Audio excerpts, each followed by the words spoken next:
Full family 5 പേര് ഇരുന്നൊക്കെ യാത്ര ചെയ്തോ? ആയിരുന്നു. എങ്ങനെയുണ്ട് അപ്പോഴത്തെ ഒരു പെർഫോമൻസ് എങ്ങനെയുണ്ട്? എങ്ങനെ X5 ലക്ഷറിയിൽ വന്നെത്തി? അത് വാല്യൂ ഫോർ മണി ആണെന്ന് തോന്നിയോ? TGDയും കൂടെ ആയിട്ട് ഇത് മൈലേജ് കുറയേണ്ടതാണ്, എനിക്കറിയത്തില്ല. ഒക്കെ കിട്ടുന്നുണ്ട്. ഓക്കെ, അതാണ് മെയിനായിട്ടൊരു നെഗറ്റീവ് പറയാനുള്ളത്. അത് വലിയ ശല്യം അല്ലേ? XUV 3XO മഹേന്ദ്ര കുറച്ച് നാളായിട്ട് നമ്മളെ ഞെട്ടിച്ചുകൊണ്ടിരിക്കുന്ന വണ്ടികളിൽ ഒന്ന് എന്ന് പറയാം XUV 3XO. കാരണം ഇത് പെട്ടെന്നൊരു ലോഞ്ചായിരുന്നു. XUV 3XO നിലവിലുണ്ടായിരുന്ന 300 സ്റ്റോപ്പ് ചെയ്തിട്ട് 3XO കൊണ്ടുവന്നു. അതുപോലെ ഇപ്പോൾ റീസെൻ്റ്ലി അവരുടെ അടുത്ത ലോഞ്ച് വരുന്നു നമ്മുടെ താർ റോക്സ്, അതായത് താർ 5 ഡോർ വരുന്നു. കുറേ വണ്ടികൾ മഹേന്ദ്ര ഇറക്കി ഞെട്ടിച്ചുകൊണ്ടിരിക്കുകയാണ്. ഇനി ഇലക്ട്രിക്കുകളിലൂടെ ഇറക്കി. ഇപ്പം നിലവിൽ 400 മാത്രമാണുള്ളത്. ഇതിൻ്റെ 400 വെർഷൻ 4XO വെർഷൻ വരാൻ സാധ്യതയുണ്ട്. അതിനുശേഷം കുറേ ഇലക്ട്രിക് വേർഷൻസ് ഒക്കെ നമുക്ക് കാണാൻ സാധിക്കും. എന്തായാലും 3XOയെ സംബന്ധിച്ച് പറയുകയാണെങ്കിൽ നമ്മൾ ഇതിൻ്റെ ഒരു ഫുൾ ഡീറ്റെയിൽഡ് റിവ്യൂ ചെയ്തിട്ടുണ്ട്. അതുകൂടാതെ ഒരു യൂസർ എക്സ്പീരിയൻസിലേക്കാണ് നമ്മൾ വന്നിരിക്കുന്നത്. ഒരു ഫസ്റ്റ് ഇംപ്രഷൻ എന്ന് പറയാം. കാരണം 3XO ഭയങ്കര വാല്യൂ ഫോർ മണി വെഹിക്കിളായിട്ട് നമുക്ക് തോന്നും 3XOയെ. ഒരു 9.2 lakhs ബേസ് മോഡൽ കിട്ടാവുന്ന ഒരു കോമ്പാക്ട് സൈസ് SUV ആണ് XUV 3XO. ബേസ് മോഡൽ എന്ന് പറയുമ്പോൾ ഒന്നുമില്ലാത്ത ബേസ് മോഡലല്ല. 4 വീല് ഡിസ്ക് ബ്രേക്സും അതുപോലെ ഹാൻഡ് റെസ്റ്റും റിയർ ACസും 6 എയർ ബാഗ്സും സഹിതം കിടിലൊരു പാക്കേജാണ് ഇവരുടെ ബേസ് മോഡലിൽ തന്നെ ഉള്ളത്. അതൊരു ഇൻട്രൊഡക്ടറി വേരിയൻ്റ് ആയിട്ട് എനിക്ക് ഫീൽ ചെയ്യുന്നുള്ളൂ. ഫ്യൂച്ചറിൽ എന്തുമാത്രം ബേസ് വേരിയൻസ് ഇറങ്ങുമെന്ന് നമുക്കറിയില്ല. എനിവേയ്സ് നല്ലൊരു ഇനിഷ്യേറ്റീവ് ആയിരുന്നു മഹേന്ദ്ര എടുത്തത്. ഏതായാലും നമ്മുടെ കൂടെ നിൽക്കുന്നത് ഒരു XUV 3XOയുടെ AX5 ലക്ഷറി വേരിയൻ്റ് ആണ്. അതാണ് വേറൊരു ലക്ക് എന്ന് പറയുന്നത്. അതായത് AX7 ലക്ഷറി എന്നുള്ളൊരു പാക്കേജ് മാത്രമാണ് XUV 700 പക്ഷേ ഇതിന് AX5ൽ തന്നെ ലക്ഷറി വേരിയൻറ്റ് കൊടുത്തിരിക്കുന്നത് കൊണ്ട് ടോപ്പ് വേരിയൻറ്റിലോട്ട് അത്ര ലക്ഷറിയിലോട്ട് പോകാൻ താല്പര്യമില്ലാത്തവർക്ക് ഒരു AX5 സീരീസിൽ തന്നെ ലക്ഷറി വേരിയൻറ്റ് കൊടുത്തിരിക്കുന്നു. അപ്പോൾ അതൊരു വാല്യൂ ഫോർ മണി വേരിയൻറ്റ് ആണോ? എന്തുകൊണ്ട് XUV 3XO എടുത്തു? ഇതിൻ്റെ പ്രൈസും കാര്യങ്ങളെല്ലാം ചോദിച്ച് നമുക്കൊരു റിവ്യൂയിലേക്ക് സ്വാഗതം ചെയ്യാം. കുറച്ച് ക്വിക്ക് ആക്കുകയാണ്, കാരണം ലൈറ്റ് പോകാനുള്ള സാധ്യതയുണ്ട്, മഴ വരാനുള്ള സാധ്യതയുണ്ട്. എന്തായാലും നമ്മൾ കുറച്ച് ക്വിക്ക് ആക്കുകയാണ്. എന്തായാലും ഫുൾ ഡീറ്റെയിൽസ് കവർ ചെയ്യുന്നതായിരിക്കും. അപ്പോൾ യൂസറിനെ വീഡിയോയിലേക്ക് സ്വാഗതം ചെയ്യാം.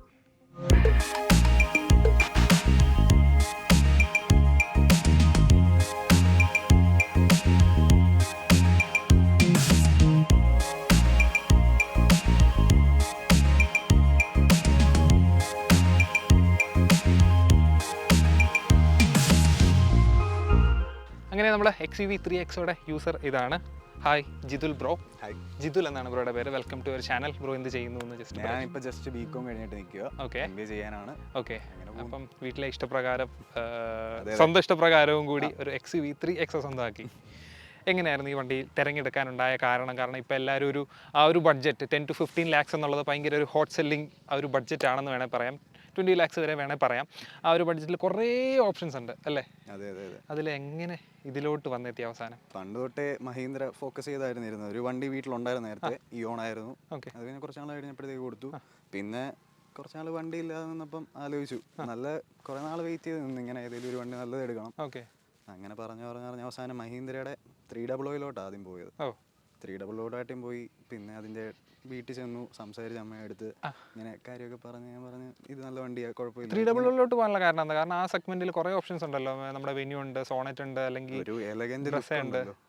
അവരുടെ ഒരു എലഗന്റ് ലുക്കും മഹീന്ദ്ര തന്നെ കൊടുക്കുന്ന കുറേ സേഫ്റ്റി ഫീച്ചേഴ്സും എല്ലാം അത്യാവശ്യം എനിക്ക് ഇഷ്ടപ്പെട്ടു, വീട്ടുകാർക്കും ഇഷ്ടപ്പെട്ടു. മഹീന്ദ്രയോട് ഒരു ഇഷ്ടം ഉണ്ടായിരുന്നു. പണ്ട് തൊട്ടേ ഉണ്ടായിരുന്നു. ഞങ്ങളുടെ വീട്ടിൽ ഭയങ്കര വർഷങ്ങൾക്ക് മുന്നേ അപ്പൂപ്പൻ്റെ ഒക്കെ കാലഘട്ടത്തിൽ ജീപ്പൊക്കെ ഉണ്ടായിരുന്നു. ഓക്കെ. അങ്ങനെ അതൊക്കെ കണ്ട് അപ്പോൾ അതൊക്കെ ഇഷ്ടപ്പെട്ട് മഹീന്ദ്ര തന്നെ മതിയും തീരുമാനിച്ചു. ആ ഒരു ബഡ്ജറ്റ് നോക്കിയപ്പോൾ ഉള്ളത് ഇതുമാണ്. അതെ. അങ്ങനെ 300 ബുക്ക് ചെയ്തു. 300 പോയി. 300 ബുക്ക് ചെയ്തു. കുറച്ച് നാൾ വെയിറ്റിംഗ് പീരിയഡ് ഉണ്ടായിരുന്നു. W8 അങ്ങാണ് ബുക്ക് ചെയ്ത ആ ടൈമിൽ. അത് ബ്ലാക്ക്. എന്നിട്ട് കുറച്ച് നാൾ കഴിഞ്ഞപ്പോഴത്തേക്കാണ് ഇതിൻ്റെ ഡീറ്റെയിൽസ് ഒക്കെ ഇങ്ങനെ അവർ പുറത്തോട്ട് വിടുന്നത്. പുറത്തോട്ട് വിട്ട് കഴിഞ്ഞ് അപ്പോൾ നോക്കിയപ്പോൾ ഞങ്ങളുടെ മാനേജർ അവിടെ, പുള്ളി ഗോപകുമാർ എന്ന പേര്, ആ ചേട്ടനാണെങ്കിലും പറഞ്ഞു വണ്ടി അത്യാവശ്യം കുഴപ്പമില്ലാത്ത സാധനമാണ്, അത്യാവശ്യം ഫീച്ചേഴ്സ് കുറച്ചുകൂടെ വരുന്നുണ്ട്, 300യേക്കാൾ 3XO വരുന്നുണ്ട്, കുറച്ച് ദിവസം വെയിറ്റ് ചെയ്യാൻ പറഞ്ഞു. അങ്ങനെ ഇവരൊരു മീറ്റിങ്ങിന് ബാംഗ്ലൂർ പോയി കഴിഞ്ഞ് എന്നിട്ട് ഈ വണ്ടിയുടെ ഡീറ്റെയിൽസ് പറഞ്ഞപ്പോഴാണ് ഞങ്ങൾ ആക്ച്വലി ഇത് കുറച്ചുകൂടെ ഫീച്ചർ റിച്ച് ആണെന്ന് അറിഞ്ഞപ്പോഴാണ് ഇതിലോട്ട് മാറാൻ താല്പര്യപ്പെട്ടത്. ഓക്കെ. അങ്ങനെ XUV 3XO ചൂസ് ചെയ്യാൻ നോക്കി. അപ്പോൾ കുറേ വേരിയൻസ് ഉണ്ടല്ലേ? MX Pro, MX3 Pro 5 means AX5 luxury, AX7.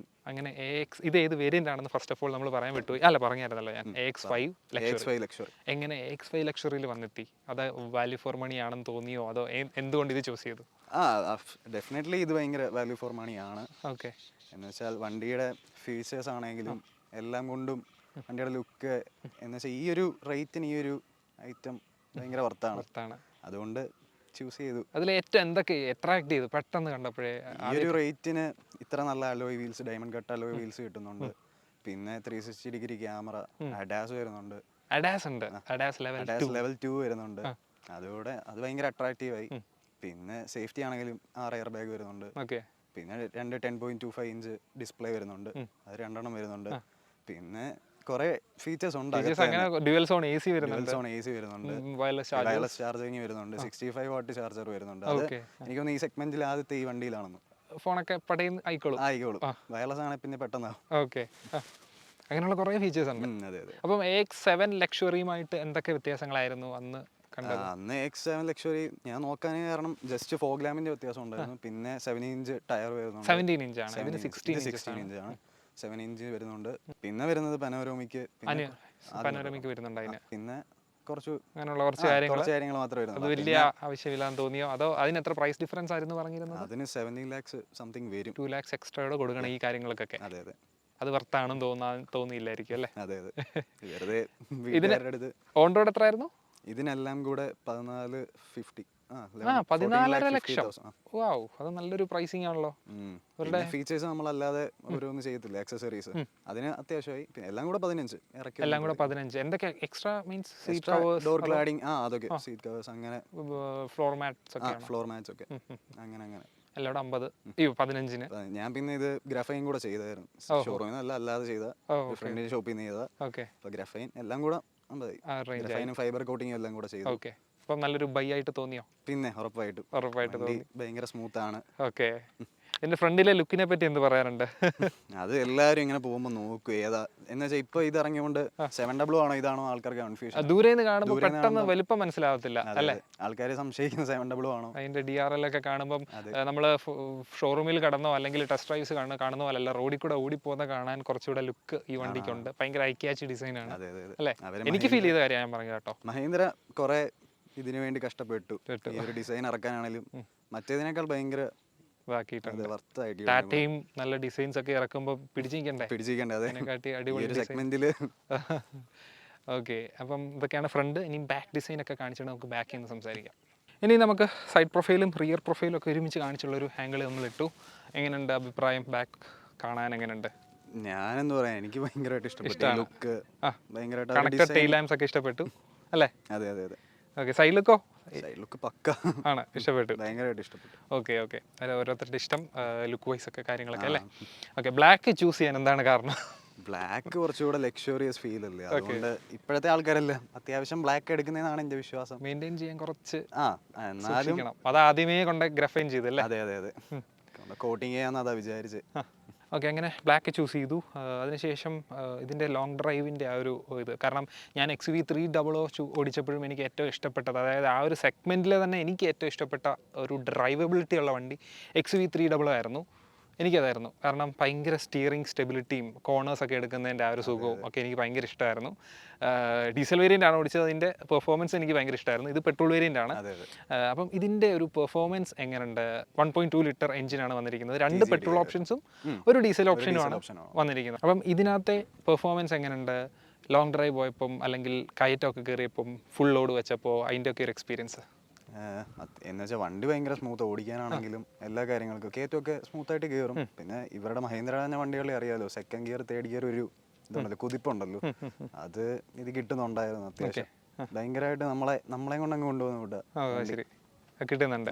ഈ കയറ്റം കയറി ഞങ്ങൾ നല്ലൊരു ഹിൽ ടോപ്പ്, നല്ലൊരു ലൊക്കേഷനാണ്. ലൊക്കേഷൻ്റെ അഭിപ്രായം കമൻറ്റ് ചെയ്യുക. ഇങ്ങോട്ട് കയറി വന്നപ്പോഴത്തെ ഒരു എക്സ്പീരിയൻസ് എങ്ങനെ ഉണ്ടായിരുന്നു? ഞാൻ ഫസ്റ്റ് ഇതിപ്പോൾ ഇങ്ങോട്ടൊരു ഓഫ് റോഡിങ് രീതിയിൽ വണ്ടി കൊണ്ടുവന്നത്, പക്ഷേ ഭയങ്കര സ്മൂത്ത് ആയിട്ട് കയറി പോയി. പിന്നെ ഗ്രൗണ്ട് ക്ലിയറൻസ് അത്യാവശ്യം ഉള്ളതുകൊണ്ടൊന്നും പറയാനും ഇല്ല. അതെ, ഞാനിവിടെ വന്ന് ലൊക്കേഷൻ ഫ്രെയിം ഒന്ന് സെറ്റ് ചെയ്യാൻ വേണ്ടി വണ്ടി എടുത്തിട്ടപ്പോഴും ഈ ഒരു ടെറൈനിൽ കൂടി ഞാൻ ഡസ്റ്റർ യൂസ് ചെയ്താൽ വന്നത് ഏറ്റവും ബെസ്റ്റ് സസ്പെൻഷൻ ഉള്ളൊരു വണ്ടിയാണ് ഡസ്റ്റർ.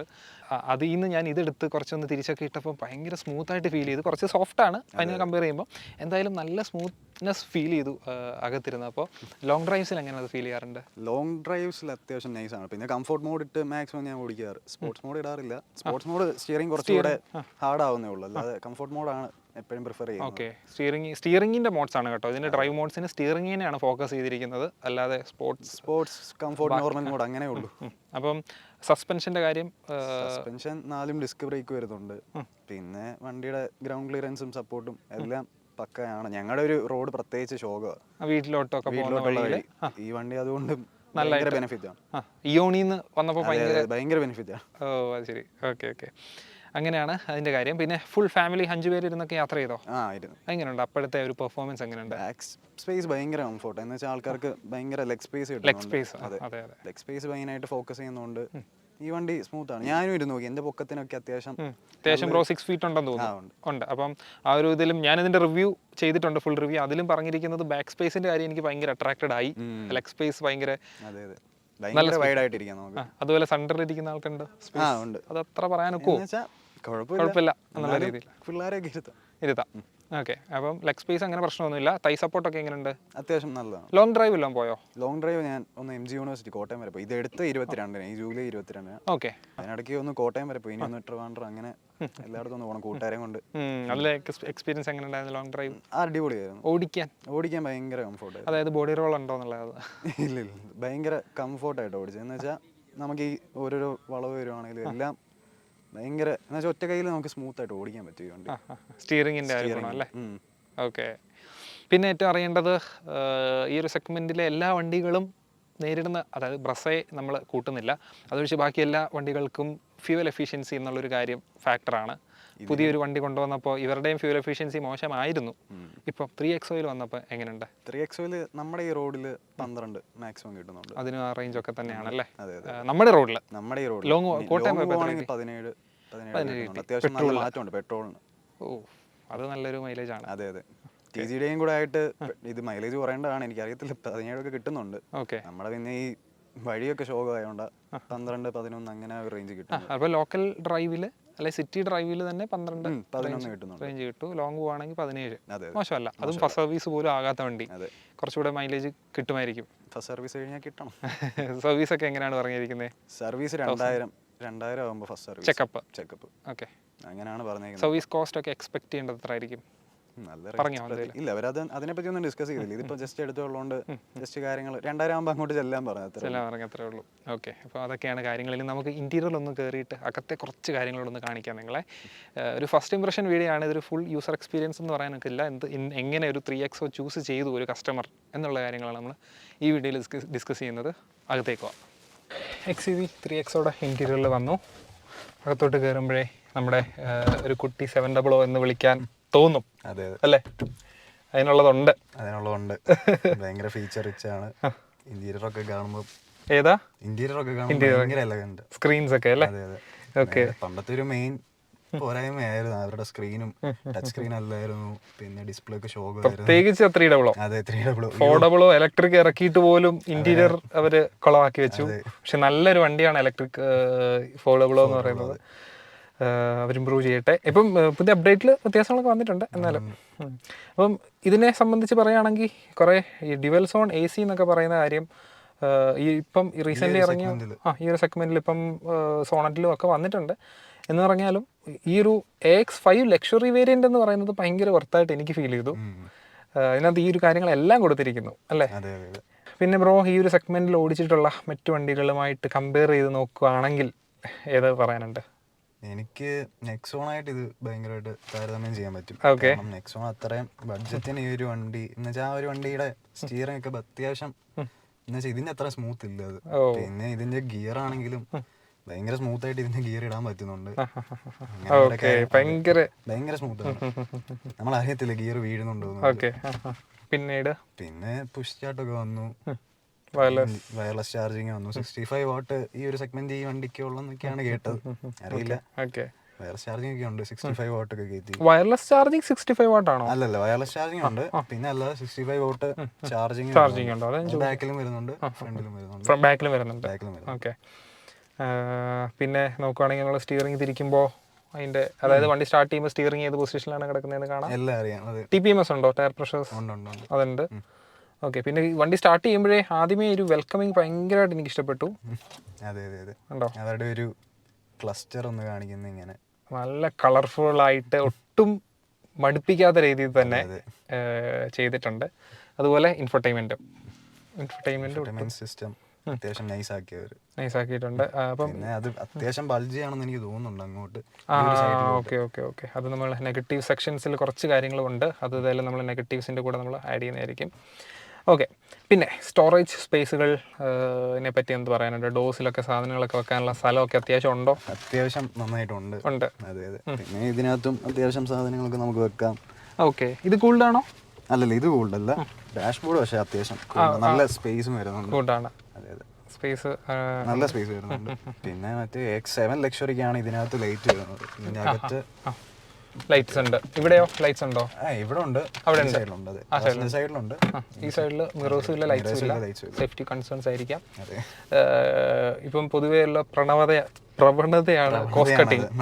Cost cutting. അപ്പം കോസ്റ്റ് കട്ടിങ്ങിൽ എന്തെങ്കിലും 3XOയുടെ ലക്ഷറി വേരിയന്റിൽ ചെയ്തിട്ടുള്ളതായിട്ട് ബ്രോയ്ക്ക് തോന്നിയോ എന്തെങ്കിലും കാര്യങ്ങൾ? ഈ ഒരു ബഡ്ജറ്റിന് ഇവർ ഇത്രയൊക്കെ തന്നത് തന്നെ ഭയങ്കര, അത് തന്നെ വലിയ കാര്യമല്ലേ അതിനകത്ത് കോസ്റ്റ് കട്ടിങ് എന്ന് പറയുന്നത്. ഇല്ല, അവര് മഹീന്ദ്രക്കാര് ശരിക്കും അതിനുവേണ്ടി കഷ്ടപ്പെട്ടു. ഓക്കെ. ഈ ഒരു സെഗ്മെന്റ് ഇതിപ്പം അത്യാവശ്യം ഡെവലപ്പ് ചെയ്ത് നിൽക്കുവാണ്. അതെ അതെ അതെ. അതുപോലെ ബിൽഡ് ക്വാളിറ്റിയുടെ കാര്യങ്ങൾ, ഇപ്പം സ്വിച്ചസ്, ഓരോ സ്വിച്ചസ് നോക്കിയാലും ഡാഷ്ബോർഡിന്റെ ക്വാളിറ്റി നോക്കിയാലും അതിനകത്തൊക്കെ എന്ത് പറയാനുണ്ട്? വേറെ ബ്രാൻഡ്സ് വെച്ച് കമ്പയർ തന്നെ ചെയ്തു, കുഴപ്പമില്ല. എനിക്ക് ഈ ഒരു ലുക്കൊക്കെ ഭയങ്കരമായിട്ട് ഇഷ്ടപ്പെട്ടു. ഇന്ത്യയിൽ അധികം അവര് നന്നായിട്ട് പണിയെടുത്തു തോന്നുന്നു ഇതിനു വേണ്ടി. പിന്നെ ഈ ഒരു ഡയമണ്ട് കട്ട് ഡിസൈൻ ഒക്കെ വരുന്നുണ്ട് ഫ്രണ്ടില്. പിന്നെ അത്യാവശ്യം നല്ല ഇന്റീരിയേഴ്സ് ആണ്. വൈറ്റ് പ്രശ്നം തോന്നുന്നില്ലേ? വൈറ്റ് പ്രശ്നം തോന്നുന്നുണ്ട്. ചീത്തയാകുമോ? അതെ അതെ, ഭയങ്കര സംശയം. അതുകൊണ്ട് ഞാൻ അത് ഫൈബർ കോട്ടിങ് ചെയ്തു. എക്സ്പെൻസ് കുറച്ചുകൂടായി.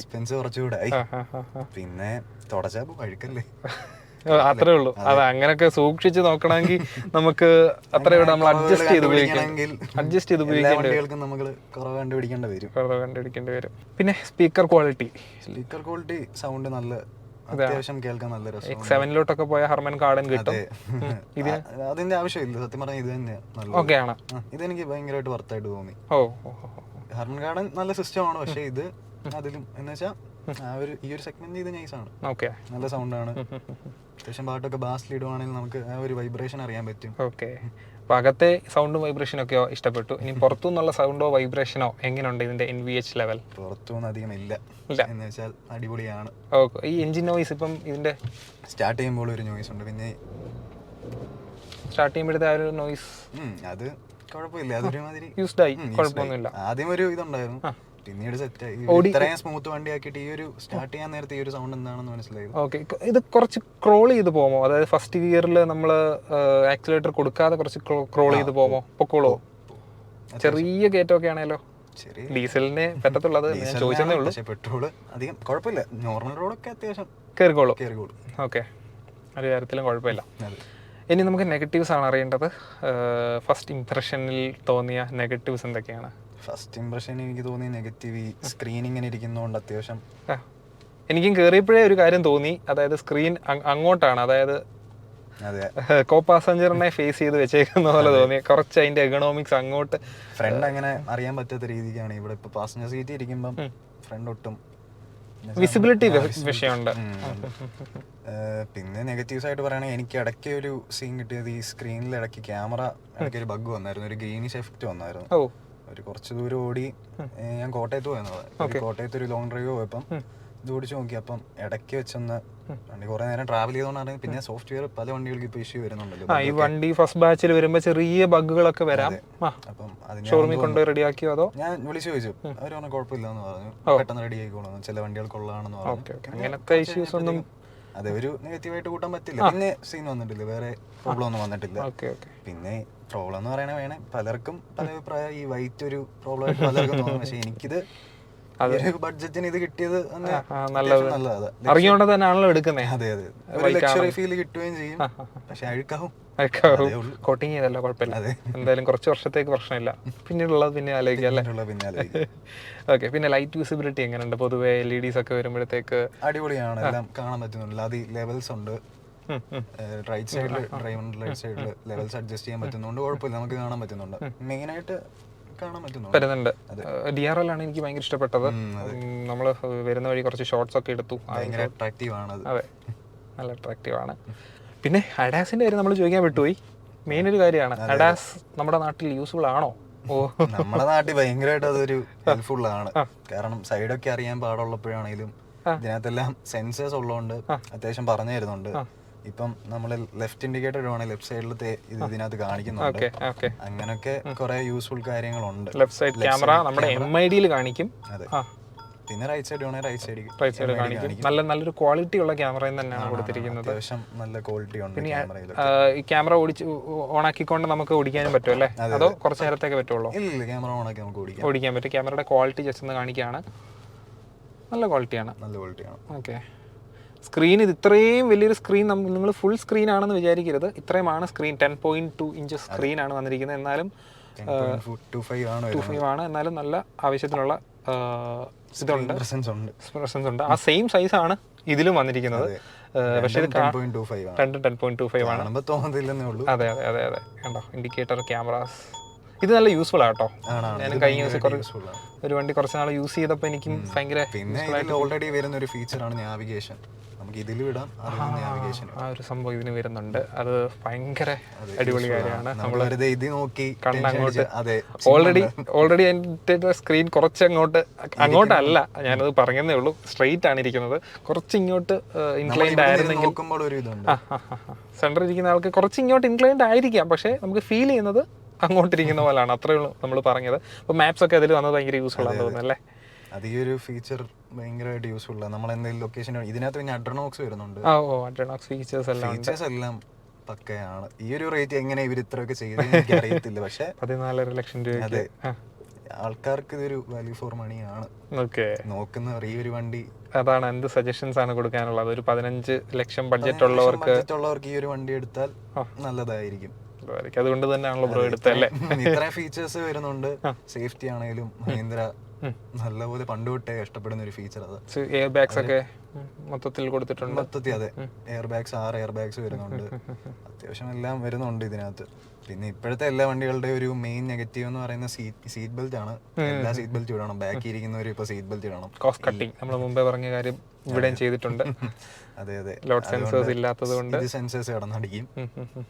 അതാണ് മെയിൻ ആയിട്ട് ഒരു നെഗറ്റീവ് പറയാനുള്ളത്. അത് വലിയ ശല്യം അല്ലേ? ആരെങ്കിലും ഇറങ്ങി പോയി കഴിഞ്ഞാൽ നമ്മൾ ഇറങ്ങി ചെന്ന് നമ്മൾ സീറ്റ് ബെൽറ്റ് ഇടണം. അതെ, പിന്നെ പറ്റിക്കാൻ എളുപ്പമായതുകൊണ്ട് വേണമെങ്കിൽ ക്ലിപ്പ് ചെയ്ത് വെക്കാം. അത് ചെയ്യാതിരിക്കാം. നമ്മുടെ സേഫ്റ്റി തന്നെയാണല്ലോ. ഈ ബാക്ക് സീറ്റിലെ കാര്യമാണ് പറയുന്നത് അല്ലേ? ഫ്രണ്ട് കുഴപ്പമില്ല. ബാക്ക് സീറ്റില് നമ്മള് പാസഞ്ചേഴ്സ് ഇരിക്കുമ്പോൾ ഇട്ടില്ലെങ്കിൽ അവർ കിടന്ന് ബാക്ക് സീറ്റിലും സീറ്റ് ബെൽറ്റ്സ് ഇട്ട് ശീലിക്കുക. കാരണം ഇതൊരു ശീലമാക്കി എടുത്താൽ നമുക്ക് ഒട്ടും എഫേർട്ട് തോന്നത്തില്ല. പണ്ട് ലെഫ്റ്റ് സൈഡ് കോ പാസഞ്ചേഴ്സിന് ഭയങ്കര ബുദ്ധിമുട്ടായിരുന്നു. പക്ഷെ ഇപ്പം എന്റെ ഇപ്പൊ വീട്ടുകാരാണെങ്കിലും കയറിയിരിക്കുമ്പോഴേ സീറ്റ് ബെൽറ്റ് ഇട്ട് ശീലമായി. അതാണ്. അപ്പൊ അതങ്ങ് ശീലമായി. അപ്പൊ ഒരു നിയമങ്ങളെല്ലാം മാറുന്നോണ്ട് ഇനിയും ചിലപ്പം ബാക്കിൽ ഇത് മാൻഡേറ്ററി ആക്കിയേക്കാം. ആക്കട്ടെ, കുഴപ്പമൊന്നുമില്ല. അതൊക്കെ മാൻഡേറ്ററി ആക്കിക്കോ. കുറച്ച് അതെ അതെ, ആവശ്യമുള്ള കുറച്ച് കാര്യങ്ങൾ ഒന്ന് ഒഴിവാക്കി തന്നാൽ കൊള്ളായിരുന്നു. Okay okay. എനിവേസ് നല്ലൊരു ഫസ്റ്റ് ഇംപ്രഷൻ നമുക്ക് കിട്ടി. നമ്മൾ അഡാസിന്റെ കാര്യങ്ങൾ സംസാരിച്ചില്ല. അഡാസിന്റെ ലെവൽ 2 ലൈൻ കീപ്പ് അസിസ്റ്റും കാര്യങ്ങളുണ്ട്. അതെങ്ങനെയുണ്ട്? മീൻസ് സ്റ്റിയറിംഗ് നമ്മളെ നേരെ ആക്കുന്നുണ്ടോ? നോക്കിയോ? നോക്കി അത്യാവശ്യം എല്ലാം സ്മൂത്ത് ആയിട്ട് ഇവർ ചെയ്യുന്നുണ്ട്. ക്രൂസ് കൺട്രോൾ പക്കയാണ്. അത് ട്രൈ ചെയ്ത് നോക്കാനേ പറ്റി കാണത്തുള്ളൂ. അതാ, ജസ്റ്റ് ഇതിനെ പറ്റി എനിക്ക് അങ്ങനെ അറിയാൻ പറ്റില്ല. ജസ്റ്റ് ഇത്രയും ദിവസം കൊണ്ട് ട്രൈ ചെയ്ത് നോക്കി. അതെ, പിന്നെ ഒരു 3-4 ദിവസം വണ്ടി ഇവിടെ ഗ്രാഫൈൻ ചെയ്യാൻ കൊടുത്തതുകൊണ്ട് അതിനായില്ല. ഇനിയൊന്ന് ലോങ് ഡ്രൈവ് പോയി ട്രൈ ചെയ്ത് കുറച്ച് നാൾ കഴിഞ്ഞ് നല്ലൊരു യൂസർ റിവ്യൂ തരാൻ വരുവാണ്. അതെ അതെ, തീർച്ചയായിട്ടും നമുക്ക് പ്ലാൻ ചെയ്യാം. പിന്നെ നമ്മൾ ചോദിക്കാൻ വിട്ടുപോയ കാര്യമാണ് വെയിറ്റിംഗ് പീരീഡ്. എത്ര നാൾ വെയിറ്റ് ചെയ്യേണ്ടി വന്നു വണ്ടി ബുക്ക് ചെയ്തിട്ട് കിട്ടാനായിട്ട്? ഞാൻ ഈ വണ്ടി ബുക്ക് ചെയ്തിട്ട് മെയ് 15 സത്യം പറഞ്ഞ ഇതിന് ലോഞ്ച് ആയത്. ലോഞ്ചിന് അന്ന് തന്നെ ബുക്ക് ചെയ്തു. പിന്നെ ഞങ്ങളുടെ ഷോറൂം അത്യാവശ്യം അവര് നല്ല സർവീസ് ആയതുകൊണ്ട്. ഏത് ഷോറൂമിൽ നിന്നായിരുന്നു? മെറിഡിയം മോട്ടോ, മല്ലശ്ശേരി, പത്തനംതിട്ടയിലെ മഹീന്ദ്രയുടെ ഷോറൂം. എങ്ങനെ ഉണ്ടായിരുന്നു അവര് സർവീസ്? അവര് നല്ല സർവീസ് ആയിരുന്നു. അവര് മാക്സിമം ഫ്രണ്ട്ലി ആയിരുന്നു.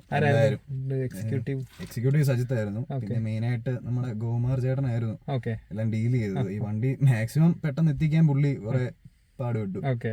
അപ്പം എത്ര നാൾ കൊണ്ട് വണ്ടി കിട്ടി? ഞാൻ മെയ് 15 ബുക്ക് ചെയ്തു. ജൂലൈ 22 കിട്ടി. ഒരു ഓൾമോസ്റ്റ് 2 മാസം വെയിറ്റിംഗ് പീരീഡ്. ഓക്കെ.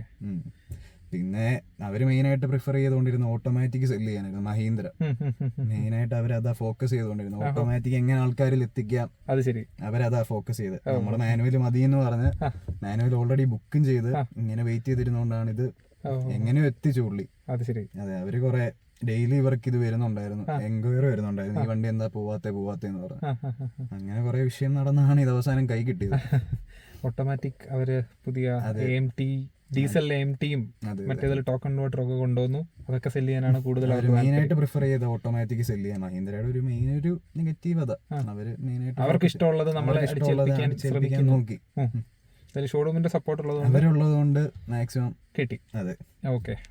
പിന്നെ എനിക്ക് വണ്ടിയിൽ ഏറ്റവും കൂടുതൽ കുറച്ചുകൂടെ എന്ന് വെച്ചാൽ ഇഷ്ടമായി തോന്നിയത് ഇലക്ട്രോണിക് പാർക്കിംഗ് ബ്രേക്സ് ആണ്. ഹാൻഡ് ബ്രേക്ക് ഇട്ട് നമ്മള് മുഷിയണ്ട, അത് വലിയൊരു കാര്യമാണ്. ഈ ഒരു ബഡ്ജറ്റിലുള്ള ഒരു വണ്ടിക്ക് ഇലക്ട്രോണിക് പാർക്കിംഗ് ബ്രേക്സ് വരുന്നത്. ഓട്ടോ ഹോൾഡ് ഫംഗ്ഷനും ഉള്ളതുകൊണ്ട് ഓട്ടോ ഹോൾഡ് ഉണ്ട്. അതെ, okay. Hill hold assist, hill design control എല്ലാം ഉണ്ട്. വണ്ടി ഓഫ് ചെയ്യുമ്പോൾ automatic auto parking brake apply ആയിക്കോളും അല്ലേ? നമ്മള് ന്യൂട്രൽ ഇടുവാണെങ്കിൽ വണ്ടി തന്നെ ഓഫ് ആവും. പെട്രോൾ സേവിംഗ് എന്നൊക്കെ മറ്റേ ഓട്ടോ ഓഫ് മോഡ്, പൊല്യൂഷൻ കാര്യങ്ങളൊക്കെ കാണും. ഓക്കെ. പിന്നെ അത് അത്യാവശ്യം നല്ലൊരു ഫീച്ചറാണ്. എനിക്ക് പേഴ്സണലി ഫേവറേറ്റ് അത് ഇലക്ട്രോണിക് പാർക്കിംഗ് ബ്രേക്ക് അല്ലേ? നമുക്ക് വെറുതെ ഈ ഹാൻഡ് ബ്രേക്ക് ഇട്ട് ബുദ്ധിമുട്ടുണ്ട്. Okay okay. പിന്നെ അവിടെ നല്ല സ്പേസും വരുന്നുണ്ട്, ഗിയർ മാറാൻ നമുക്ക് ഇങ്ങനെ കൈ വെച്ച്. ഇവിടെ ഇവിടൊക്കെ അത്യാവശ്യം ഉണ്ട്, നമുക്ക് സ്പേസ് അത്യാവശ്യം ഉണ്ട്. ഫ്രണ്ടിലെ ക്യാബിന് നല്ല സ്പേഷ്യസ് ആണ്. അതെ അതെ. കോ പാസഞ്ചറിനും കൈ വെച്ചൊക്കെ ഇരിക്കാനുള്ള സ്ഥലമൊക്കെ ഉണ്ടല്ലേ? അതെ അതെ. 6 സ്പീഡ് ഗിയർ ബോക്സ് ആണ്. അതെ, അത് വേറൊരു കാര്യം. ടോപ്പ് എത്ര വരെ കയറ്റി? കേരളത്തിൽ തന്നെ ഓടിച്ചു, അതുകൊണ്ട് അത് പറയാനൊക്കത്തില്ല. അതെ, അത് പറയാൻ പറ്റത്തില്ല. കേറുന്നുണ്ടോ? നല്ലപോലെ കേറുന്നുണ്ട്. നല്ല ടോർക്ക്. ടോപ്പ് എൻഡ് എങ്ങനെയുണ്ട്? അത്യാവശ്യം സ്മൂത്ത് ആണ്. സ്പീഡ് കയറാൻ നല്ല ബുദ്ധിമുട്ടുണ്ടോ? ഇല്ല, നമ്മളൊരു 3rd-ലും 4th-ലും ഒക്കെ പോവാണെങ്കിൽ അത്യാവശ്യം പെട്ടെന്ന് നല്ലതായിട്ട് കയറിക്കോളും. ആ ഒരു കാര്യത്തിലും പ്രശ്നമില്ല. അതെ, ഓക്കെ. എന്തായാലും നിങ്ങൾ ഉദ്ദേശിക്കുന്ന പെർഫോമൻസ് വേണമെങ്കിൽ നിങ്ങൾ ടെസ്റ്റ് ഡ്രൈവ് ചെയ്ത് മാത്രം നോക്കിയിട്ട് പറയുക. ബ്രോയുടെ എക്സ്പീരിയൻസ് മാത്രമാണ് ഇത്. TGD ആയതുകൊണ്ട് 130 ആണ്. നമ്മൾ 110 ആണ് മുമ്പേ പറഞ്ഞിരുന്നത് തോന്നുന്നു. സോറി, 130 bhp ആണ് വരുന്നത്. ഓക്കെ. അതുകൊണ്ട് അത്യാവശ്യം നല്ല ടോർക്കും ഉണ്ട്, നല്ലപോലെ കയറും വണ്ടി. ഓക്കെ, കാല് കൊടുത്താൽ മതി. പിന്നെ നമ്മുടെ കേരളം ആയതുകൊണ്ട് ക്യാമറ ഉള്ളത് കൊണ്ടും വേണ്ട, അതെ, റിസ്ക് എടുക്കുന്നില്ല. ഓക്കെ. അപ്പോൾ നിങ്ങൾ ആഗ്രഹിക്കുന്ന പവർ ഉണ്ടോയെന്ന് നിങ്ങൾ തന്നെ ഓടിച്ച് വിലയിരുത്തുക. വേറൊരാളുടെയും അഭിപ്രായം കേട്ടിട്ട് പെർഫോമൻസ് ഉണ്ടെന്ന് വിചാരിക്കരുത്. നിങ്ങൾ തന്നെ ഓടിച്ച് നിങ്ങൾ എക്സ്പീരിയൻസ് ചെയ്യുക, യൂസർ എക്സ്പീരിയൻസ്. അതെ, സ്വന്തമായിട്ട് എക്സ്പീരിയൻസ് ചെയ്തിട്ട് മാത്രം ബുക്ക് ചെയ്യുക പെർഫോമൻസിന്റെ കാര്യത്തിൽ. ബൂട്ട് സ്പേസ് എങ്ങനെയുണ്ട്? ബൂട്ട് സ്പേസ് അത്യാവശ്യം ഉണ്ട്. മഹീന്ദ്രയുടെ വണ്ടികൾ ഓൾമോസ്റ്റ് എല്ലാ വണ്ടികളും അല്ല 3W കുറവായിരുന്നു. ഇതിലെങ്ങനെയുണ്ടെന്ന്? ഇതിൽ അത്യാവശ്യം നല്ല മാനേജ് ചെയ്തിട്ടുണ്ട്. ബാക്കിലെ ലെഗ് സ്പേസും മാനേജ് ചെയ്തു, ബൂട്ട് സ്പേസും ഉണ്ട്. അവരുടെ നെഗറ്റീവ്സ് എല്ലാം മാറ്റി നല്ലൊരു വണ്ടി ഇറക്കിയിട്ടുണ്ട്. ഓക്കെ. പിന്നെ AX7 എനിക്ക് തോന്നുന്നു ഇലക്ട്രിക്കൽ സീറ്റ്സ് വരുന്നുണ്ട്. ഡ്രൈവർ ഇലക്ട്രിക്കൽ സീറ്റ് വരുന്നുണ്ട്. പിന്നെ വരുന്നത് ഇന്റീരിയർ വൈറ്റ് സീറ്റ് വൈറ്റ് ആണ്. സീറ്റ് കവർ വരുന്ന വൈറ്റ് ആണ്, അതേ ഉള്ളൂ. പിന്നെ വ്യത്യാസം പനോരമിക്, മറ്റേ നമ്മൾ മുമ്പേ പറഞ്ഞ. ഓക്കെ. അപ്പോൾ ഈ കാര്യങ്ങൾ നമ്മൾ വിട്ടുപോയത് കൊണ്ട് നമ്മൾ പിന്നീട് ഒന്ന് ആഡ് ചെയ്താണ് കേട്ടോ. ഏതായാലും ഇപ്പം ഒരു ഫസ്റ്റ് ഇംപ്രഷൻ കിട്ടി. നല്ലൊരു എല്ലാം നമ്മൾ ഡിസ്കസ് ചെയ്തിട്ടുണ്ട് എന്ന് വിശ്വസിക്കുന്നു. നിങ്ങൾക്ക് കൂടുതലായിട്ട് ഇതിനെപ്പറ്റി അറിയണമെന്നുണ്ടെങ്കിൽ കമൻറ്റ് സെക്ഷനിൽ രേഖപ്പെടുത്തുക. നമ്മൾ തീർച്ചയായിട്ടും ഞാനും അല്ലെങ്കിൽ ബ്രോയോ റിപ്ലൈ ചെയ്യുന്നതായിരിക്കും. എനിവേയ്സ്, നല്ലൊരു എക്സ്പീരിയൻസ് ആയിരുന്നു. Thank you so much bro. അപ്പം നല്ലൊരു ഹാപ്പി മോട്ടറിങ്. ഓക്കെ. അപ്പം വീഡിയോ നിങ്ങൾക്ക് ഇഷ്ടപ്പെട്ടെങ്കിൽ ലൈക്ക് ചെയ്യുക, നമ്മുടെ ചാനൽ സബ്സ്ക്രൈബ് ചെയ്യാനായിട്ട് മറക്കരുത്. ഇതുപോലുള്ള യൂസ്ഫുൾ കമൻസ് ആയിട്ട് നമ്മൾ വീണ്ടും വരുന്നതായിരിക്കും. അതുവരേക്കും ഗുഡ് ബൈ.